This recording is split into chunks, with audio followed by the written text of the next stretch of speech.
अस्सलाम वालेकुम, मैं एक प्लास्टिक सर्जन हूँ और आज मैं आपको ये बताऊंगी कि आप प्लास्टिक सर्जरी से क्यों सेटिस्फाइड नहीं होंगे। अगर आपने प्लास्टिक सर्जरी कराई है और आप बाद में पोस्ट ऑप ऑर्डर्स फॉलो नहीं करते हैं, फॉर एग्जांपल आपने लाइपोसक्शन कराई और आप बेल्ट नहीं पहन रहे हैं, या आपने राइनोप्लास्टी कराई है एंड आप स्प्लिंट यूज नहीं कर रहे हैं, या अगर आपने कोई भी प्रोसीजर कराया है एंड पोस्ट ऑपरेटिवली आप स्मोकिंग कर रहे हैं, तो आपके रिजल्ट सैबोटाज होंगे and you will not be satisfied with your results. अगर आप किसी सेलिब्रिटी की तरह लगना चाहते हैं तो आप अपने रिजल्ट से सेटिस्फाइड नहीं होंगे। फॉर एग्जाम्पल, अगर आपकी ब्रॉड नोज है या आपकी नोज की स्किन थिक है और आप किसी सेलिब्रिटी की पिक्चर दिखाते हैं जिनकी बहुत ही स्लिम सी नोज है, बहुत थिन स्किन है, तो ऐसी अनरियलिस्टिक एक्सपेक्टेशन आपकी पूरी नहीं की जा सकती है।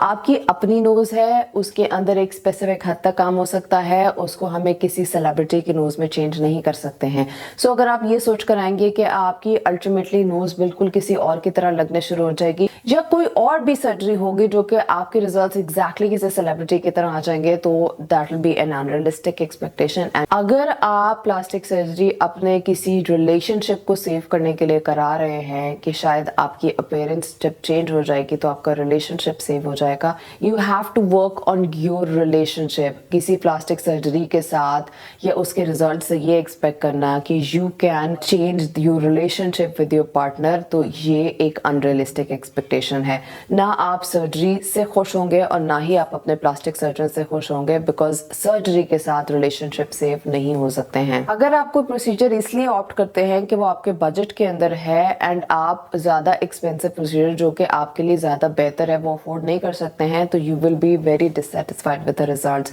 क्योंकि आप एक्सपेक्ट वो रिजल्ट्स कर रहे होंगे जो कि एक और सर्जरी से आते हैं, but you are not able to afford it. तो आपने वो लेसर ऑप्टिमल सर्जरी करा ली है, तो अब आप उसके रिजल्ट से सेटिस्फाइड नहीं होंगे। फॉर एग्जाम्पल, अगर आपको फेस लिफ्ट की जरूरत है एंड आप थ्रेड लिफ्ट्स को ऑप्ट करते हैं, लेकिन आप एक्सपेक्टेशन ये रखते हैं कि आपके पास फेस लिफ्ट जैसा रिजल्ट आएगा, तो ऐसा नहीं होगा। मोस्ट ऑफ द टाइम्स जो आपका डिजायर्ड प्रोसीजर होता है उससे अच्छे रिजल्ट आते हैं। आप कोई भी और प्रोसीजर चूज करेंगे तो आपको उसके वो रिजल्ट्स नहीं मिलेंगे। या अगर आप बहुत ज्यादा सेविंग्स करके कोई सर्जरी कराते हैं and it is a possibility in every surgery, even though कि बहुत केयर के साथ की जाए, कॉम्प्लिकेशंस आ सकती हैं, टचअप्स की जरूरत पड़ सकती है। If you get a need to get another procedure done या कोई टचअप करवाना है, तो you will not be able to afford it and you will be very dissatisfied with the results. अगर आप एजिंग को फाइट करने के लिए बहुत ज्यादा फिलर्स यूज करेंगे तो उससे भी आप सेटिस्फाइड नहीं होंगे, because there is a limit के कहां तक फेस में फिलर्स किए जा सकते हैं एंड कहां पर फेस लिफ्ट की जरूरत होती है। अगर आप ये सोचेंगे कि सालों का सन डैमेज या सालों की पुअर स्किन केयर को आप एक सेशन ऑफ माइक्रो नीडलिंग या एक सेशन ऑफ पील के साथ ठीक कर सकते हैं या किसी एक हाइड्रोफेशियल से ठीक कर सकते हैं, तब भी आप रिजल्ट से सेटिस्फाइड नहीं होंगे। ये कंसिस्टेंट प्रोसीजर्स है, बार बार कराने पड़ते हैं, प्रॉपर केयर करनी पड़ती है and then you get the result.